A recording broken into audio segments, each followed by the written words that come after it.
అందరికీ నమస్కారం. జై శ్రీరామ్. ఈరోజు మరలా మనం మాట్లాడుకోబోతున్నటువంటి అంశం షిరిడి సాయిబాబా. సాయిబాబాకు సంబంధించినటువంటి పలు వీడియోలు ఇప్పటిదాకా మనం చేసాం.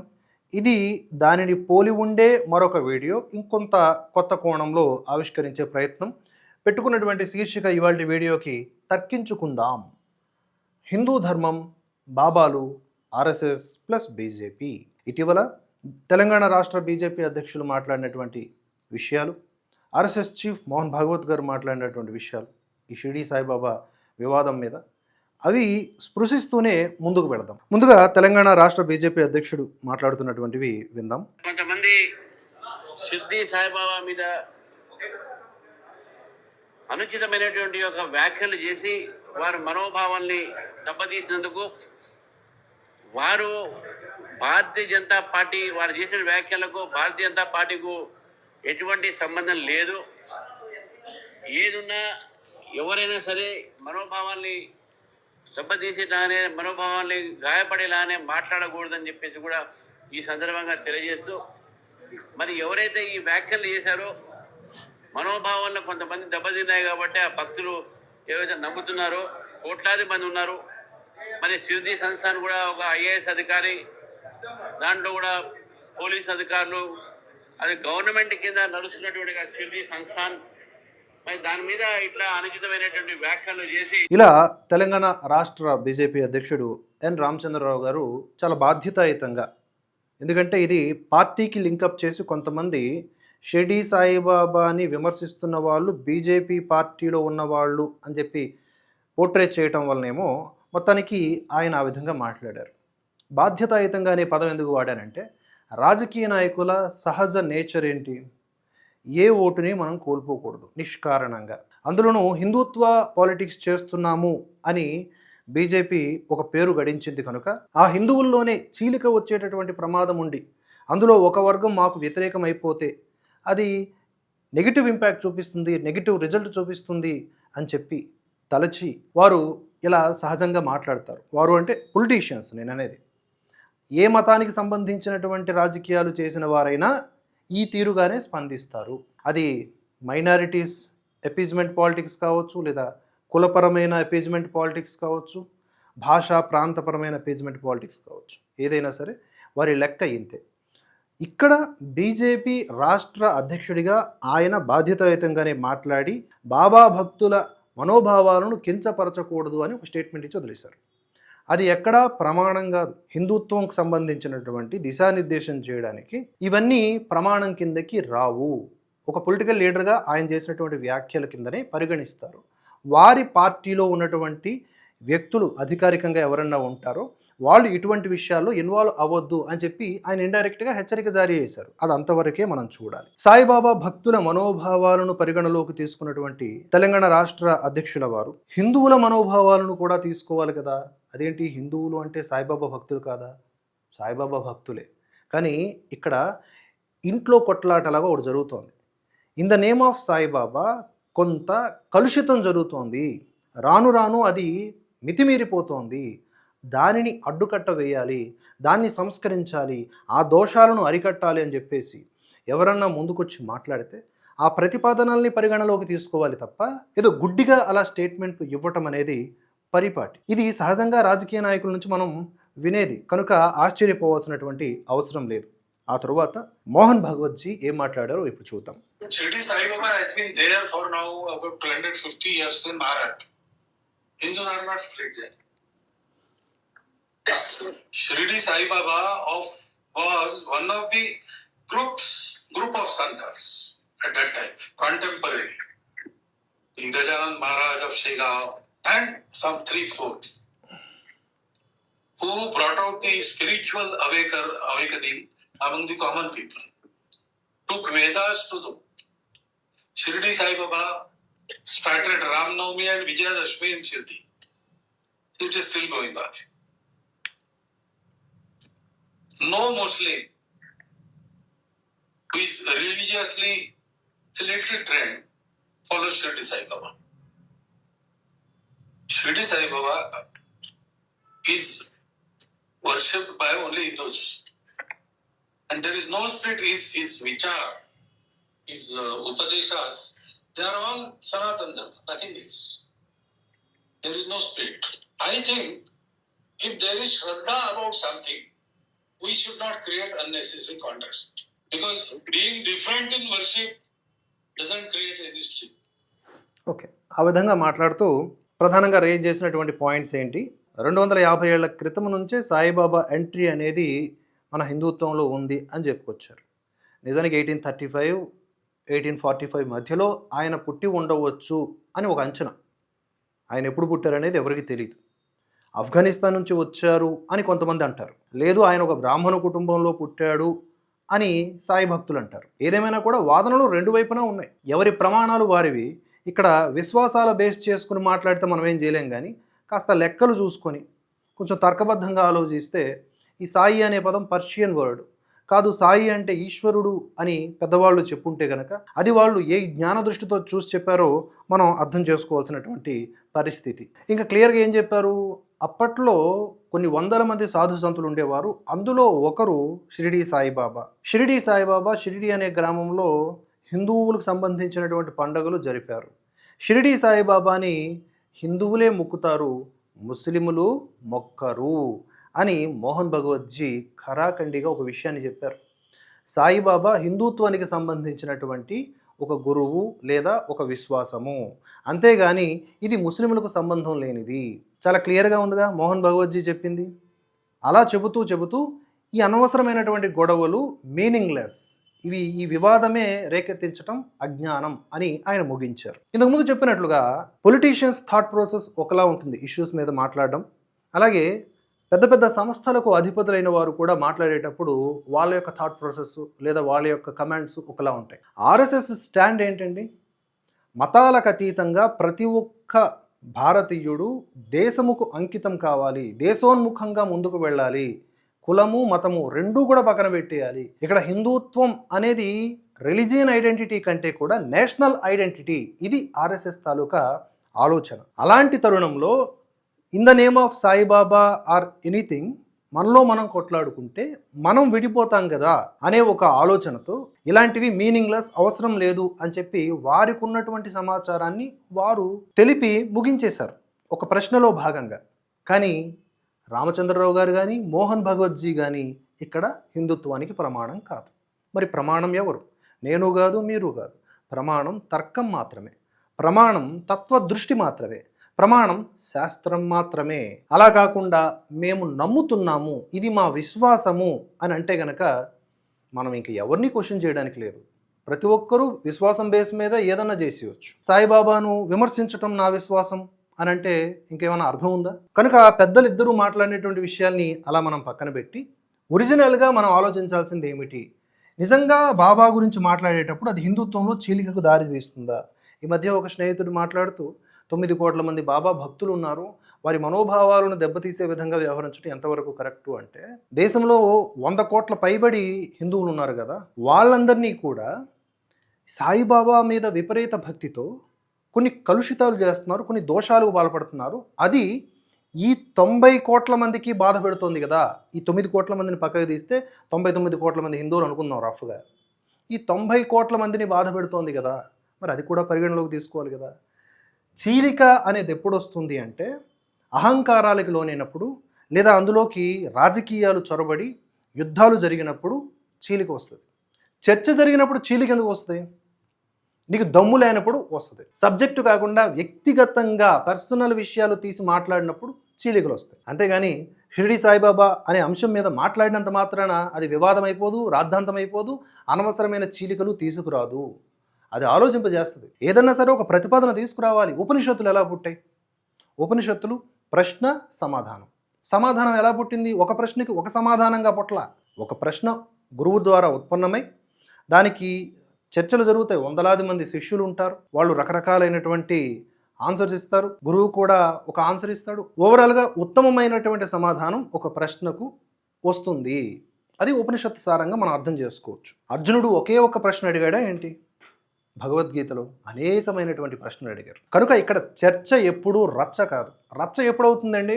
పర్సనల్గా బూతులు మాట్లాడి గ్రూపు వివాదాలు క్రియేట్ చేసినప్పుడు, లేనిపోని అనవసరమైన విషయాలు లాగినప్పుడు, తాను మాత్రమే నమ్మింది నిజం అని మొండిగా పోయినప్పుడు, మూర్ఖత్వాన్ని ప్రదర్శించినప్పుడు వస్తుంది. కనుక ప్రాబ్లం ఏమీ లేదు, మనం సాయిబాబా గురించి మాట్లాడవచ్చు. మరి భరతవర్ష స్టాండ్ ఏంటి? వీడియో ఎండ్లో మీకే తెలుస్తుంది. ఇక్కడ సాయిబాబాని ఫకీరు అంటాం కదా, ఫకీరు అంటే ముస్లిం కదా అనేది ఒక వెర్షను. లేదు ఫకీరు అంటే భిక్షువు, భిక్షాటన చేసి బ్రతికేటటువంటి వారు అని చెప్పి ఒక వెర్షను. కానీ ఫకీరు అనే పదం ఈ ముస్లిం సమాజం నుంచి వచ్చింది కదా, అది ఎందుకు యాక్సెప్ట్ చేయట్లేదు, ఎందుకు మారుస్తున్నారు అంటే, మహారాష్ట్రలో ఉన్నటువంటి పదాల్లో ఫకీరు అనేది ఒక సామాన్యమైనటువంటి పదం, అది భిక్షాటన చేసుకునే వాళ్ళకి లేదా సాధువులకి పిలుస్తారు అలాగా అని అంటున్నారు. సరే, ఇంకొకటి దత్త సంప్రదాయం కాదు, సాయిబాబాది దత్త సంప్రదాయం కాదు. మరి అది దత్త సంప్రదాయంగా ఎప్పుడు మారింది, ఎవరు మార్చారు? ముఖ్యంగా తెలుగోళ్ళు మాత్రమే ముడి సరుకు అన్నట్లుగా తెలుగోళ్ళకు మాత్రమే ఇది ఎందుకు? ఎక్కువ మెజారిటీ మీరు ఏ టెంపుల్స్ తీసుకోండి, అక్కడ ఉండేది తెలుగోళ్ళే. ఇక షిరిడి సాయిబాబాని ఆరాధించే వాళ్ళు ఎక్కువగా కూడా తెలుగోళ్ళే. ఇక దత్తావతారము దత్త సంప్రదాయము కాదు అనేది ఒక వాదన. లేదు ఆయన సాక్షాత్తు దత్తాత్రేయుడే అని నమ్మేటటువంటి వారు కొంతమంది. హిందువులకు సంబంధం లేనటువంటి వ్యక్తి బాబా అని అంటే, లేదు ఆయన అల్లా మాలిక్, సబ్కా మాలిక్ ఏక్ అంటూ మత సామరస్యాన్ని ప్రదర్శించడానికి వచ్చినటువంటి బ్రహ్మజ్ఞాని. కనుక జ్ఞానాన్ని ఇచ్చేవాడు ఎవరైనా సరే అతను సనాతన ధర్మానికి చెందినవాడి అవుతాడు అనేది ఒక వెర్షన్. మరి రెండిట్లో ఏది నిజం అంటే, ఎవరి బుద్ధి వాళ్ళు ఉపయోగించుకోవాలి. అందుకని తర్కించుకుందామని చెప్పాను, అహంకారంతో కాదు. ఇక స్వరూపానంద స్వామి వారు ఈ ఇష్యూని మొట్టమొదట రేజ్ చేశారు. శంకర పీఠాల్లో ఒకటైనటువంటి ద్వారకా పీఠాధీశులు ఆయన ఎలాంటి ప్రతిపాదనలు చేశారు? సాయిబాబా నిజంగా హిందూ ముస్లింల కోసం కలపడం కోసం వస్తే మరెందుకు ఒక ముస్లిం కూడా ఆయన ఆరాధించడు?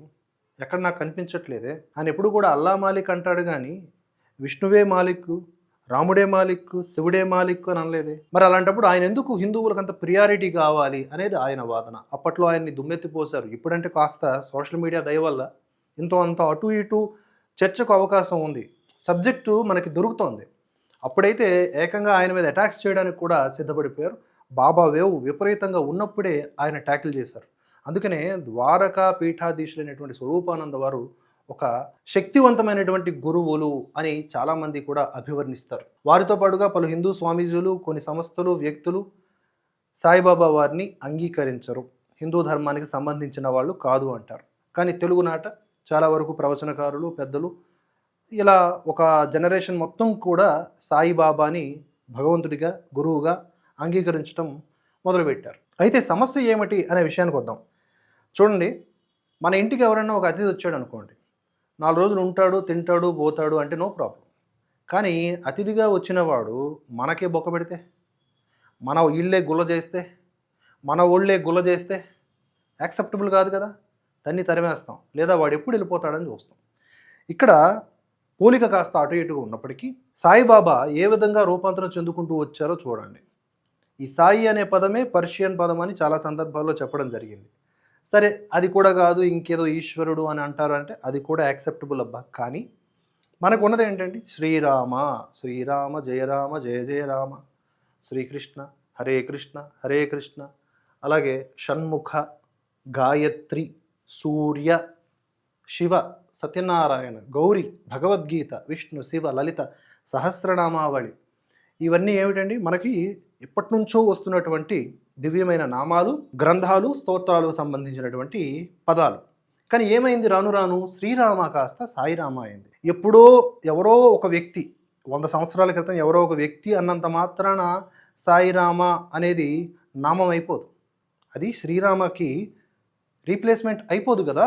కానీ ఈరోజు రీప్లేస్మెంట్ అయిపోయింది. సరే, సాయిరామ అని ఎవరో ఒకరు ప్రతిపాదించారు అన్నారంటే ఒక అర్థం ఉంది.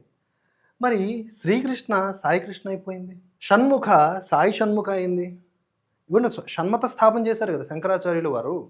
ఆ షణ్మతాల్లో ఉన్నటువంటి ప్రధాన దేవతల యొక్క పేర్లు మీరు ఒకసారి చూడండి, అవన్నీ కూడా సాయిమయం చేశారు. గాయత్రి సాయి గాయత్రి, సూర్య సాయి సూర్య, శివ శివసాయి లేదా సాయి శివ, సత్యనారాయణ సాయి సత్యనారాయణ. ఏకంగా సత్యనారాయణ వ్రతం అనేది ఒకటి మనకుంది, సాయి సత్యనారాయణ వ్రతం అంట. అది మరొక వీడియోలో చెప్తాను, అందులో ఉండే కథలు అయితే అద్భుతంగా ఉంటాయి. ఇక గౌరీ, శ్రీ గౌరీ అంటాం కానీ సాయి గౌరీ, భగవద్గీత సాయి గీత, ఇక సాయి సహస్రనామాలు. ఎక్కడ ఇదేం జరుగుతుంది అనే ప్రశ్న మనలో మనం వేసుకోవాలా లేదా? అందుకనే తర్కించుకుందాం అనేది.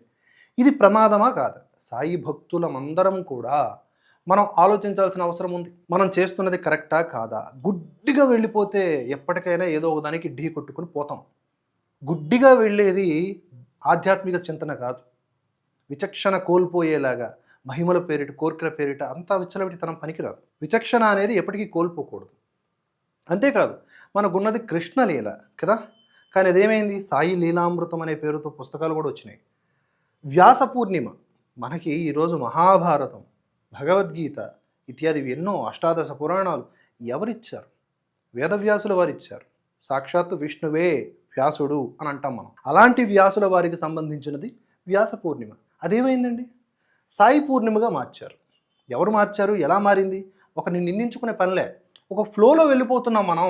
ఇది గమనించాలా లేదా మనం? ఇది ఆవేదన కలిగించట్లేదా మీకు? మీ కన్న తల్లిదండ్రుల యొక్క పేర్లు పక్కన వేరే వాళ్ళ పేర్లు పెడితే మీరు ఊరుకుంటారా? మరి హిందువుగా ఎందుకు ఆవేదన చెందట్లేదు?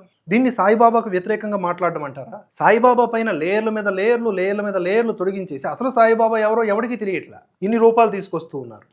గురువారం అంటే ఏకంగా ఇక సాయిబాబా వారం అయిపోయింది. వైకుంఠ ఏకాదశి నాడు మనం ఏ ఆలయాలకు వెళ్ళాలి?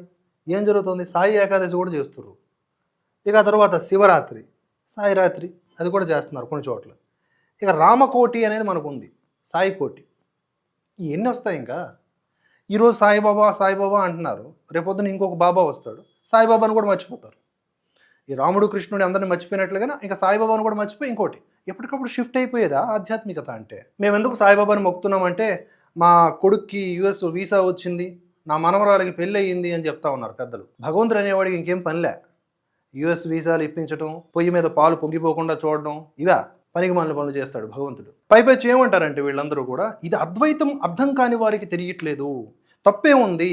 నా గురువు నాకు రాముణ్ణి దగ్గరగా చేశాడు కనుక నా గురువు నామాన్ని నా రామనామాన్ని రెండింటినీ మిక్సప్ చేసుకుంటున్నాను, ఏంటి నొప్పి అని మాట్లాడతారు. ఇది వితండవాదం అవుతుంది. తర్కం అంటే విచక్షణ కోల్పోయేది కాదు, మూర్ఖత్వంతో కూడుకున్నది కాదు. తర్కం అంటే జ్ఞానానికి సంబంధించినటువంటి వాదన. అది చేయగలగాలి. కానీ ఇలా మొండిగా మాట్లాడతామంటే మనం ఏం చేయలేం. అలా అంటే ఈరోజు మత మార్పిళ్లను వ్యతిరేకించడానికి లేదు, లవ్ జిహాదులను వ్యతిరేకించడానికి లేదు, దేన్ని వ్యతిరేకించడానికి లేదు, అన్ని అద్వైతం కిందకే వచ్చేస్తాయి. ఇప్పుడు మన శరీరం ఉంది, ఈ శరీరం ఒకటే, ఇది అద్వైతం అనుకుందాం. శరీరం ఒకటే, కానీ లోపల శరీర భాగాలు వేరువేరుగా ఉన్నాయి. వాటి గురించి చెప్పేటప్పుడు వేరువేరుగానే చెప్తాం. అంత మాత్రాన అది అద్వైతానికి దూరంగా వెళ్ళిపోవడం కాదు కదా. ఈ అవయవాలు ఒక చోట ఉండాల్సినవి ఇంకో చోట ఉంటే, లేదా ఉండాల్సిన అవయవాలు సక్రమంగా లేకపోతే ఏమంటారు? లోపం అని అంటారా లేదా? అలాగే మన ఇంటి నిర్మాణానికి సరైనటువంటి కట్టడం లేకపోతే వాస్తు దోషం ఉంది అని చెప్పుకుంటామా లేదా? పునర్నిర్మాణం చేస్తామా లేదా? ఇది అంతే. దోషాలు మనకి కనిపిస్తున్నప్పుడు వెంటనే రెక్టిఫై చేయాలి.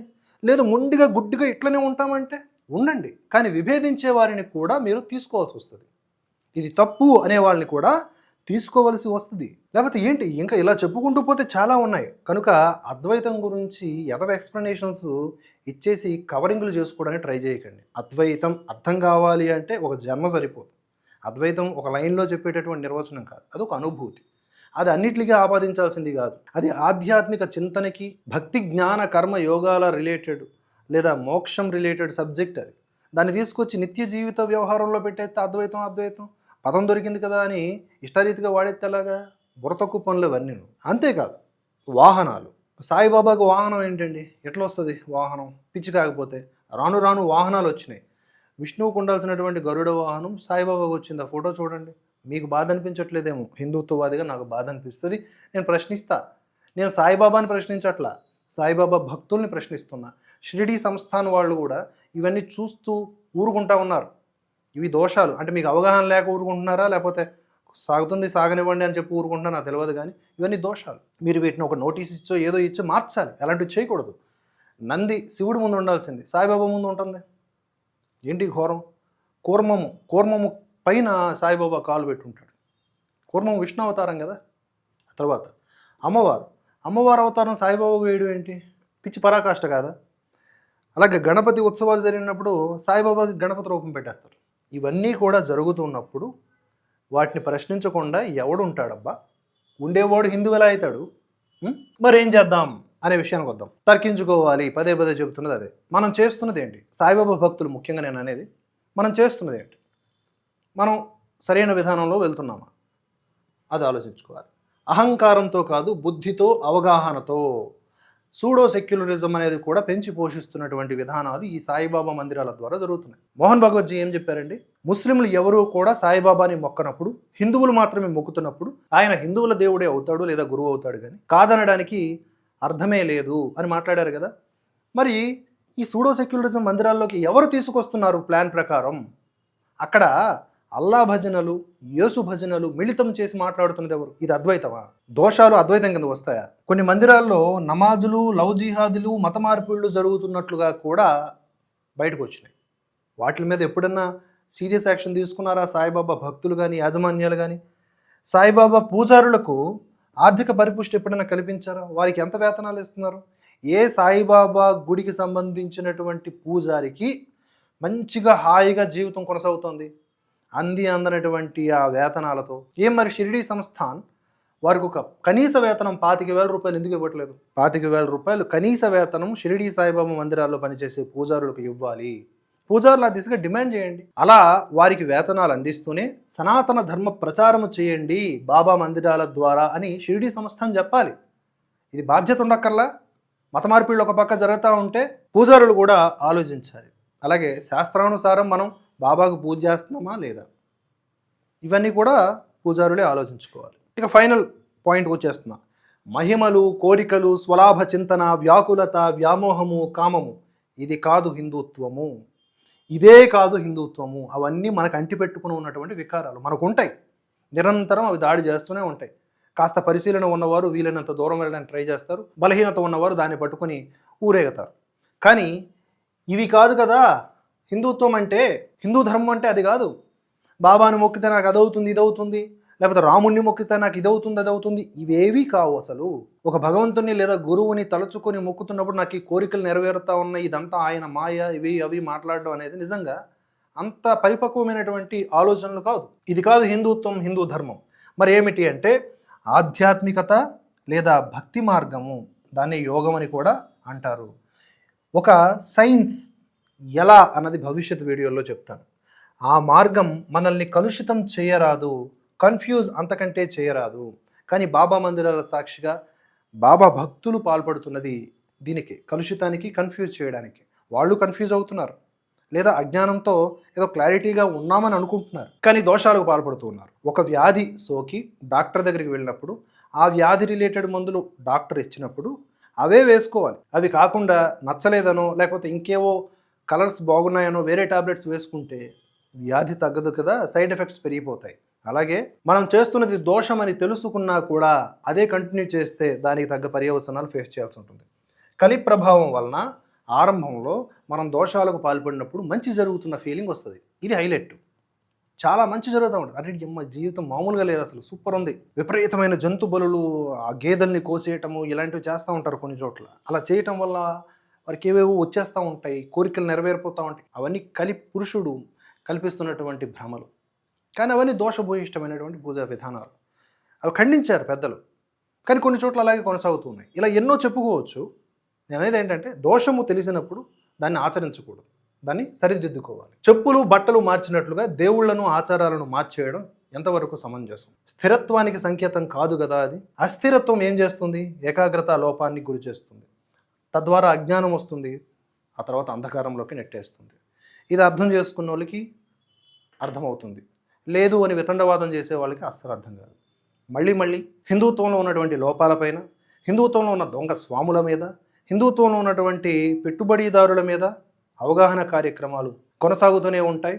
భరతవర్ష స్టాండ్ ఇదే. మరొక అంశంతో మళ్ళీ కలుసుకుందాం. జై హింద్, జై భారత్.